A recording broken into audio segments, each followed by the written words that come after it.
Hi and welcome to my studio. Just thought I'd take a minute and show you what I've been working on. Got some Christmas trees here. My husband and I picked up a bunch of wood pallets, and with this extra wood we thought we'd do some Christmas trees for the front porch. 'Tis the season. So I thought I'd kind of show you how I'm painting those up from start to finish. This is what I'm starting with. We've got some pallet trees basically. My husband has just put them together for me, just cut up the pallets. And so from that, we're going to turn it into a colorful Christmas tree. So let's go ahead and get started. As you can see, I've just got the plain Christmas tree sitting up there on my table. We're going to go ahead and start painting on that. I think what we'll do is we'll go ahead and gesso it first. I'm going to kind of pan over here though. If you hear some snoring, that's Mr. Tank. Can you say hi, Mr. Tank?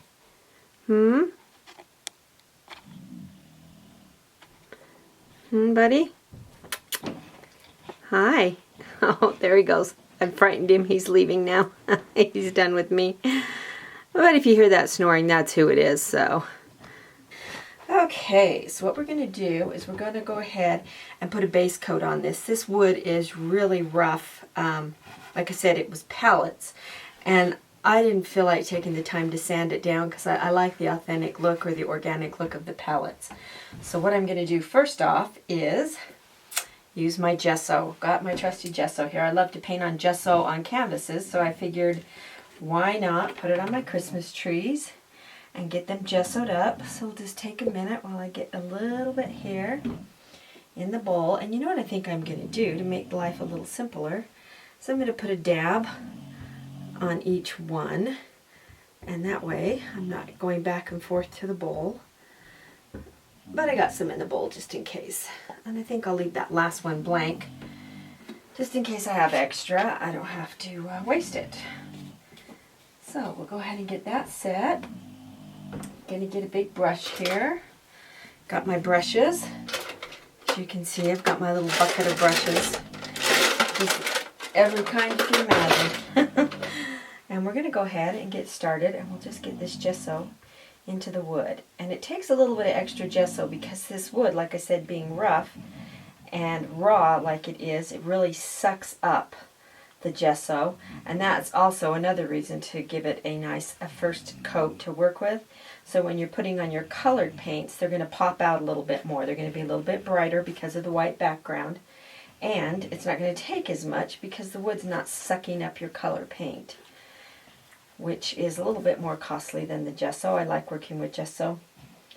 Even when just painting, I mix gesso with my acrylics to give me a nice solid color and a finish that I really like sometimes. So this is something to think about.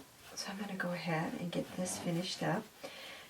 Now this particular tree, I think I'm going to go more traditional. On my other trees, I painted patterns with some floral and some, what else did I do? I did a little bit of a paisley pattern. This one I'm not going to do so much that. This one's going to be a little bit more traditional. I think I'm going to go with a couple of colors of green. What I think I will do though is give these edges right here, all along the tree, all along here. I think I'm going to go with a black and white checkered. And so that's why this gesso here too will help with that, because it'll help me get my base coat of white that I'm going to need for my black and white checkered. Then I think I'm going to go with some red ornaments on here and maybe some white polka dots. So we'll see what we come up with. You know, it's just, that's the hard part, trying to determine what pattern you want to put on your trees. You could go strictly without any gesso at all and just go with dry brushing on some green, and that would be a little bit more, I don't know, rugged looking, more manly, if you want to say, or what do I want to say, more realistic, if you can have realistic looks of a pallet Christmas tree. But that's an option. Maybe we can do another. Just magic markers. Just, the Sharpies. I've got the fat and the really thin and the medium, and that's what I've been using to do and mark up my trees once I get them painted. And using these, what are they called? Deco colors. And as you can hear, they're like paint inside these pins, and you can hear there's like a little ball bearing in there that rattles to mix the paint, almost like a rattle can or a spray paint. But I've been using that as well, and that is, it's really good for just getting a good straight line and highlighting with a little bit. So it's been working out. I use it quite a bit with my plaid when I'm trying to do a plaid pattern.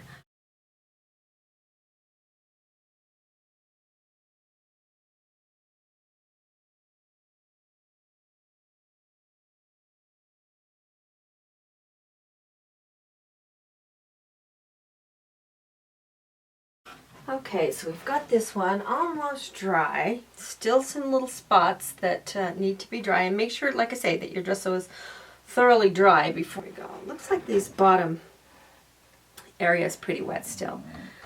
These top ones dry enough for what I want to do. Like I had mentioned, I want to put black and white checkered across the bottom of each one of these. So I'm not going to do the checkered and stuff right now because I'm going to do the green. Let's go ahead and do the green. And I've got a couple of greens here. Let's see what I've got. I really like this green. This is kind of a limey, what's this one called? Light olive green. Really like that one. And I like this one. I've got a mint julep. More on the lines of pastel almost. So this is more of a Christmassy green here. It looks, I think we're going to start with this darker green first. Put those out there. Just going to go right in my bowl that I used my gesso on. I think I'm going to mark across the bottom of all of these. It's going to use the width of the ruler, and that way it'll be universal, kind of across all of the branches, but hopefully close enough. Doesn't need to be perfect. Just going to draw my little line.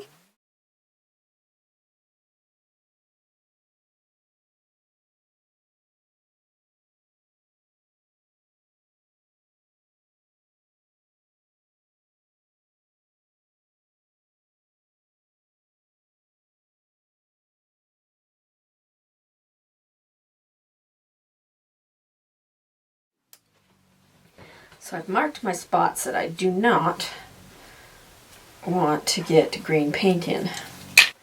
We're going to go every other one with the green so that, you know, to give it a little bit of jazz here, pizzazz. Yeah, I do like this color. We're going to go with this. This is very traditional. Let's see, what is this? This is just parakeet. Parakeet green by Apple Barrel. Now, in painting this one, I'm looking at it and I'm thinking, maybe that pencil line is just too high. Maybe that's just too high. Maybe I should take it down a brush stroke. So, not to worry. Just think about it here. We're just going to take it down a brush stroke. I just think it's too high. So, let's just take it a little bit lower. And again, I'm just guesstimating.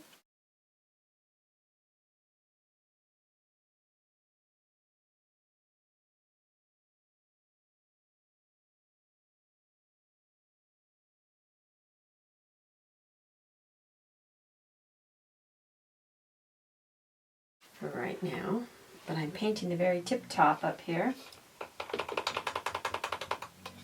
And I'm doing that in the brighter parakeet green, which I really like.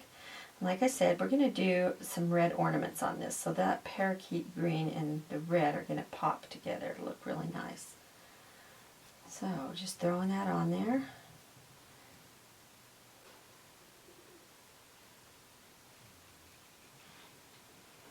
Let's get that one down to the second line that I drew. There we go.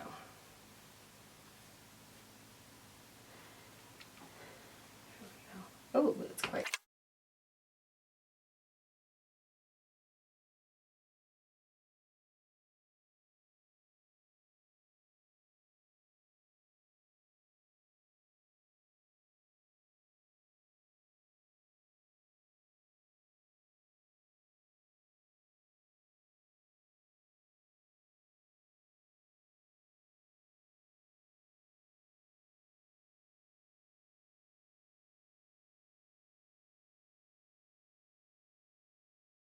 I don't want to hold that color against there to see if I'm going to like that contrast. And I think I am. I like that. That's enough light to dark on there, so I really like that. That's what I'm going to do. And this one is, what color is this? Again, the light olive green. This is just a Master's Touch acrylic, just from Michael's Craft Store. I think I'm going to go with it right here. Ugh. Right on the wood, and see if that's enough for me. Am I liking that contrast? Yeah, I am.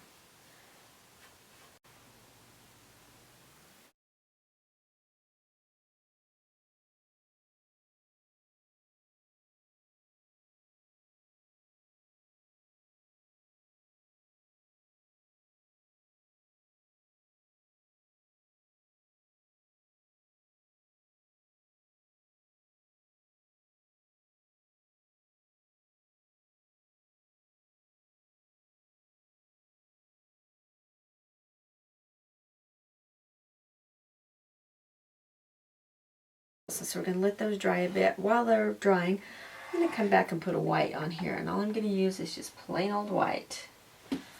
Just Artist Loft, cheapest white I can find.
Is the checker. I want to be able to put the checkered on here. I actually have a stencil. Thinking I might be able to stencil that on there. That would save us some time. I just want a nice crisp edge though. So if you're working on MDF, which is so smooth, it's like glass, you can use a sponge, and a sponge works really well. With stenciling on this hardwood that's all jaggy, and I mean, you can hear, you know, there's not a smooth piece here among these ones. So you're going to have to use a stencil paintbrush. And let me see, I've got one here somewhere. And what it is, it's a short little brush, and it's got some real rounded bristles on there. And when you stencil with this, you're going to want to make sure you don't have too much paint in your brush, because it will bleed underneath your stencil. So when I stencil, I like to, I'll take a bowl. Let's get this one dried out, for instance. I think I'm going to go with this one here. Yeah, I like this size. I've got 3 different sizes: larger, small, medium, large. I think for this project I'm going to go with the small. And what you're going to want to do is, because you've got your line between your green and your white, you're going to want to line up this stencil, the top of your stencil, so that they just barely, you can see your green underneath there if you look closer, so you want to pull your stencil down until it's not showing the green. And I think this one is perfect size because I can shoot it right down the center. So I think we're going to go with that one. We're going to do this one first. So I've got my black paint here, like I said. Going to get a little bit in my dish. Make sure your dish is good and dry. You don't want wet paint bleeding all over the place. And I like to just kind of stomp in my paint, and then in my dish, you'll see me kind of stomp off some of the paint so that I don't have a seeping amount of paint. And then just go around and round. Let's hope this turns out so I don't have to repaint it. Which, not to mention, this is really time-saving to use a stencil.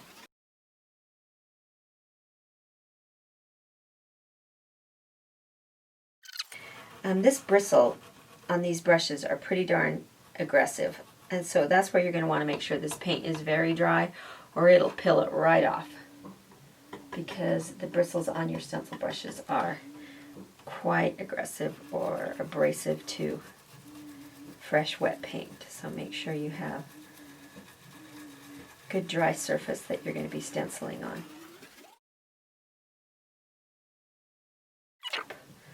Against the white. So here we go. Yes, I'm liking that. Liking that a lot. Now I got a couple that bled. Not a problem. Let's just go ahead and take a peek at that. I don't know if you can see that very well from there. But all I'm going to do is go back and hit that with my white paint. But what I will do is I'm going to wipe my stencil down a little bit. Get some of that paint off of there. Flip it over. And what I like to do really is have a piece of scratch paper close by. There's one off the printer. And I like to lay it down. Let's put our brush down. I like to run my little rag over it, just to get off anything that might be wet. It's not showing on the other side. There we go. You know, take care of your stencils. So I've gone ahead and cleared that one up. And I'm not getting any wet paint coming over. So now what I'm going to do is I'm going to go here, I'm going to line this up with the previous little black dots, or little squares, and see if I can't, how close I can get it to the end. And that way my pattern stays consistent. And again, it's below that line. See, it's right below that line. So we're going to come back with the marker and mark that up. You can't see, but in my dish, I've got my big puddle and my little puddle, and I dip in my big puddle and then stomp in my little puddle over there to get some of that paint off, and come back.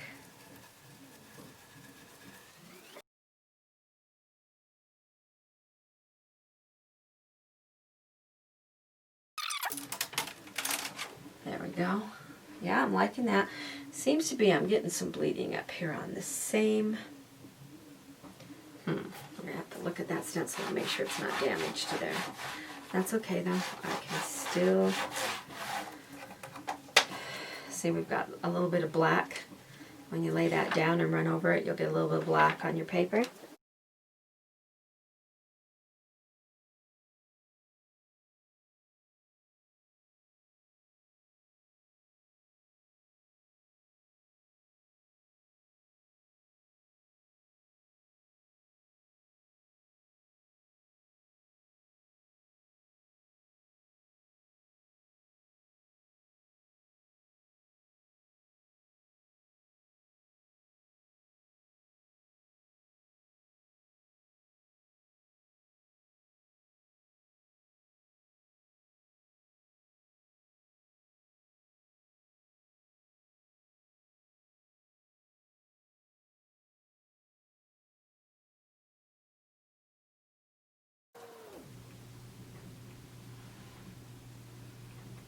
Just kind of coming back, throwing a little bright red over some of these. I think that glitter in there really darkened it up, and I didn't want them that dull or that dark. So, you know, note to self. But you know what it does is, in doing that, it shadowed the outside of the little ornament. It's actually giving it that look of being round. You got stars for me? Bring them on in. Looks like I got some stars for my trees. So we'll set those aside and we'll work on those in a bit. Yeah, I'm thinking that that was a good, happy mistake, because although I don't like, thanks dear, although I don't like that darkness of that, you know, running this brighter red through there. Ooh, it's giving me just what I want, giving me that shadow look, kind of giving it a rounder appearance. So that was a happy mistake like that. We'll go up here. I might come back with even a little bit lighter and do it a little bit more.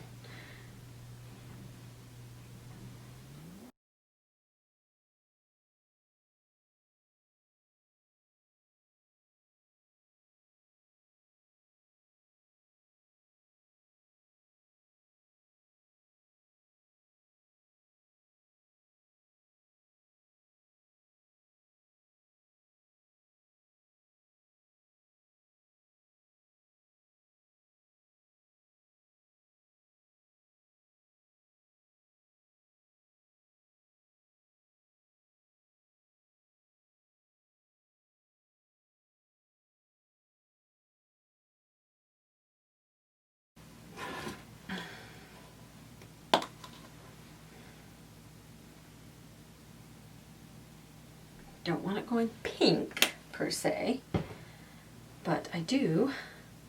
Again, I'm using my brush to mix this. I shouldn't be. It loads up too much paint in my brush and really makes it difficult to clean, but that's okay. We're going to get a little bit of light in here. Yeah. Yeah, perfect. I'm loving it. Yes, there we go. Just giving it a touch, a little bit lighter, gives it a beautiful effect. Loving it. Loving it. So I'll just go, and you know what? I like just barely putting it on. You know, you don't need to be real anal about it. Just get it on there a little bit in the center, drag it, let it bounce up over the texture of the wood.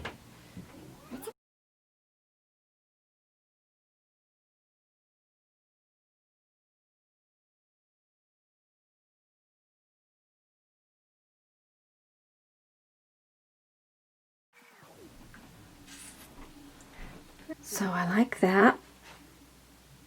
I like the highlighted lighter red paint in the center of the, let's get that up there if we can a ways. I don't know without that getting too blurry, but you can see how it's highlighted the center. Alright, so we're going to go ahead and cut here, let that dry really well, then we'll come back, do our detail work with our magic markers, and put a few white highlights on that, and we're going to call that done. Okay, let's take a look at the tree and see what we've done so far since the last time we chatted. I've gone ahead and done a lot of the detail on here. I've got a couple of pins here. What I did is took this marker, which is my fat Sharpie, and let me get the lid off of it here. I'll show you what I did is I just ran it along the edges here. Just the sharp edge of the wood, just like this, and it will give the outline and a little bit more detail of what I wanted on my wood, and I've done it all the way around all the edges. Came back as well, put some dots on my red bulbs, and then I took my lid and I put it on all my bulbs and just outlined with my Sharpie. So all my bulbs are outlined with the black, and then I put some swirlies on here. Did that with the Deco Color paint pen, which is now empty. I've ran out, so I'm going to have to go get me more of this. And I put in some swirls. Then I took my black Sharpie and just highlighted some of the swirls that I've put in here, as you can see. And then ran the line in between the green and the checker, so that gives it a little bit more detail. And what I'm going to do with this one, because I know that the red bleeds when I use the poly urethane and brush it on, So what I'm going to do is I'm going to use the Karma Varnish by Crayola. It's just a clear varnish. It's a non-yellowing protective on acrylic and oil, and it keeps it fresh looking, acid free, and allows for easy rework, but also seals it. So what I'm going to do is, once I spray this, I'm going to take it outside and spray it. Once I'm done spraying it, I'm going to take this pin that I have here, show you that pin right there, and it's just my Faber-Castell, and I'm going to come back and whiten up all my dots, because this red was such an intense color. I can see it bleeding through on some of my dots, and they're appearing to be pink, and I don't want pink dots. So what I'm going to do is I'm just going to spray that on, let it dry, hit the highlight here on some of my dots, and then respray it, and it'll be done. Then we'll get the star done to go on top of it. So this is the, let me see, the third tree out of 4. So I've got one more tree to do, and we'll go ahead and share that with you when it's time. But for now, this is done. I'm going to go ahead, take it outside, do the spray on it that I said I was going to do, and then got my husband to cut out my stars, got it drilled for a dowel, drilled the top of the tree for a dowel, and I'll paint the stars. We'll film that as well and let you see, peek on that. But for right now, I think this tree is ready for a spray. I appreciate you coming by, and we'll let you see the final spray and star on when it's all done.